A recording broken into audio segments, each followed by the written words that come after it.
Mount Everest भले ही दुनिया का सबसे ऊंचा पहाड़ हो, लेकिन ये वर्ल्ड की सबसे खतरनाक माउंटेन पीक है। सैकड़ों मीटर ऊंची सीधी खड़ी हुई बर्फ की दीवारें और पलक झपकते ही मौसम का बिगड़ जाना इस 8000 पर चढ़ने का इरादा रखने वालों के लिए मौत का सीधा संदेश लेकर आता है। इस चोटी को फतेह करने की ख्वाहिश रखने वाले ना जाने कितने ही खतरों के खिलाड़ी हमेशा के लिए मौत की गोद में सो गए। शायद यही कारण है कि मानव इतिहास में अब तक सिर्फ 400 से भी कम लोग ही इसकी पीक के दीदार कर सके हैं। वहीं लगभग 100 क्लाइंबर्स अपनी जान गंवा चुके हैं।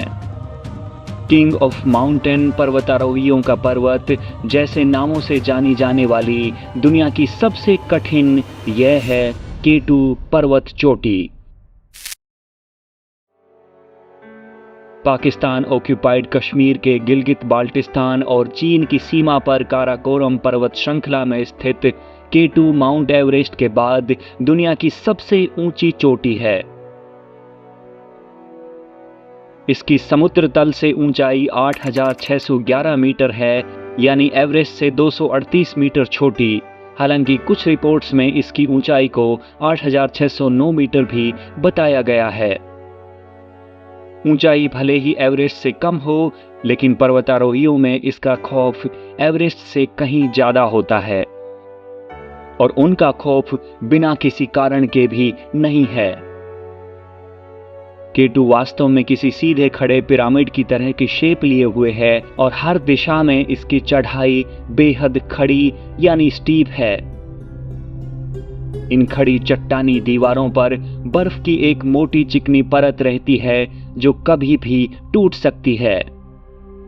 अगर क्लाइंबिंग के दौरान ये बर्फ टूट गई तो फिर किसी भी इंसान का बच पाना नामुमकिन है, और अगर इन सब खतरों से बच भी गए तो कभी भी आ सकने वाले एवलांच से बच पाना किसी चमत्कार से कम नहीं होता।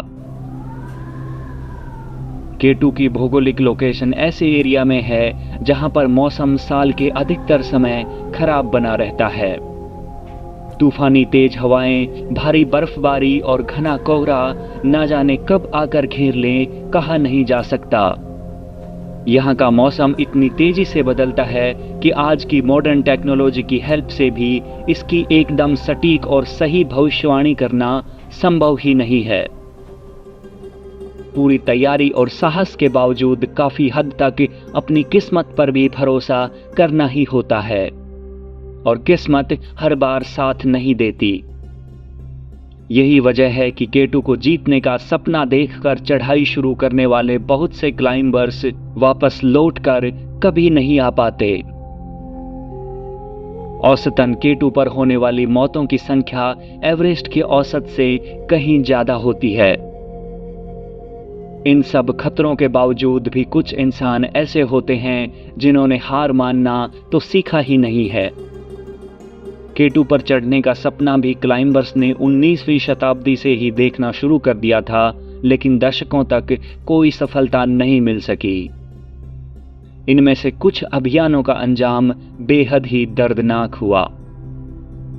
ऐसा ही एक अभियान था 1939 में, जब एक जर्मन अमेरिकन एक्सपीरियंस क्लाइंबर ने K2 पर चढ़ने के इरादे से अपनी टीम के साथ मई के महीने में चढ़ाई शुरू की। कई दिनों की मेहनत के बाद आखिरकार वो 8370 मीटर की ऊंचाई पर जा पहुंचे। K2 समिट अब कुछ ही मीटर की दूरी पर थी, लेकिन उसके बाद मौसम ने साथ नहीं दिया और टीम को वापस लौटकर आना पड़ा। परंतु सभी लोग वापस नहीं आ सके। चोट और बीमारी की वजह से एक साथी डूडले वोल्फ को पीछे छोड़कर आना पड़ा। टीम को वोल्फ के बिना नीचे आए हुए पूरे 7 दिन हो चुके थे। किसी को अब उम्मीद भी नहीं थी कि वो ऊपर जिंदा बचा होगा, लेकिन फिर भी अपने ऊपर अटके साथी को बचाने के लिए एक रेस्क्यू मिशन 7 दिनों के बाद भेजा गया। जब ये लोग ऊपर पहुंचे तो ये देखकर हैरान रह गए कि डूडले वोल्फ अभी भी जिंदा थे।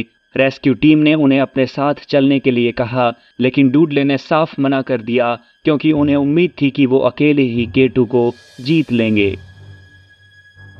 आने वाले कुछ दिनों में एक बार फिर से टीम उन्हें वापस लाने के लिए भेजी गई, लेकिन इस बार भी डुडले न केवल जिंदा थे बल्कि उन्होंने वापस आने से भी मना कर दिया।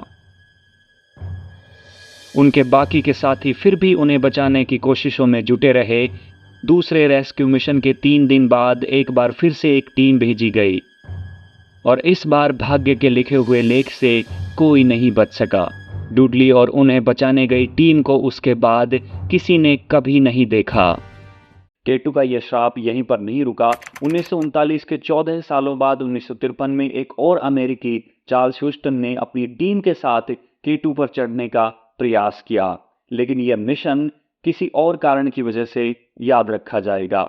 इसके दौरान त्याग, कुर्बानी और बलिदान की एक ऐसी मिसाल पेश की गई जो दुनिया ने इससे पहले कभी नहीं देखी थी और शायद इसके बाद भी कभी नहीं देखी गई।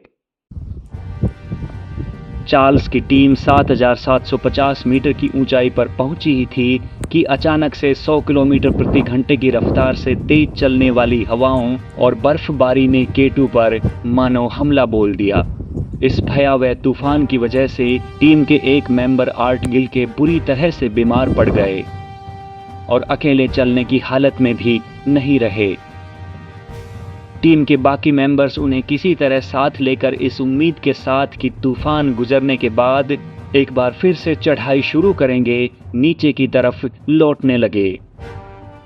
लेकिन गिलके की खराब हालत के चलते टीम तेजी से नहीं चल पा रही थी। हर गुजरते हुए लम्हे के साथ खाने पीने का सामान कम होता जा रहा था और टीम की मुसीबतें बढ़ती जा रही थी।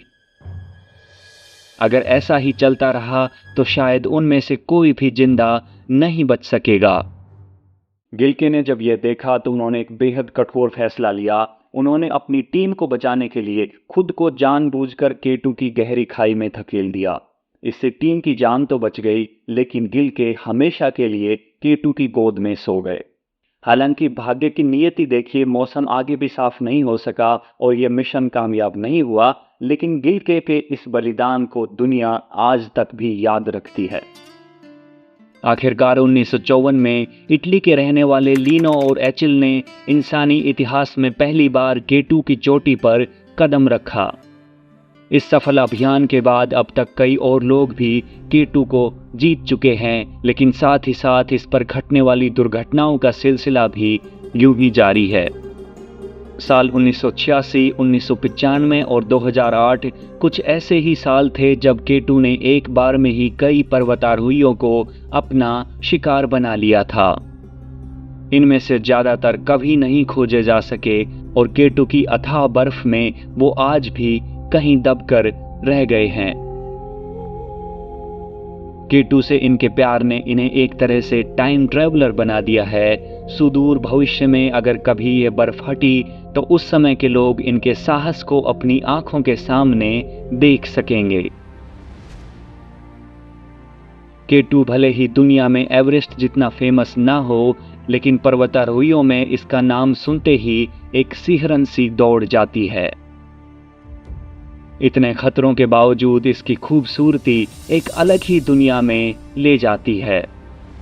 पर्वतों के दीवाने अगर इस पर चढ़ने में कामयाब रहे तो अलग ही नशा महसूस करते हैं, लेकिन अगर चूके तो केटू उनकी जान लेने में जरा भी दया नहीं दिखाता। हम और आप भले ही ये सोच रहे हो कि इतने खतरों के बावजूद आखिर इतना बड़ा जोखिम लोग क्यों लेते हैं, लेकिन शायद जीवन मरण के इस खेल में भी एक अलग ही मजा है। दोस्तों, उम्मीद करता हूँ वीडियो आपको पसंद आया होगा। अगर हाँ तो लाइक कीजिए, शेयर कीजिए, सब्सक्राइब कीजिए और हाँ कमेंट करना मत भूलिएगा। मिलते हैं एक और वीडियो के साथ जल्दी ही। बने रहिए मेरे साथ। जय हिंद।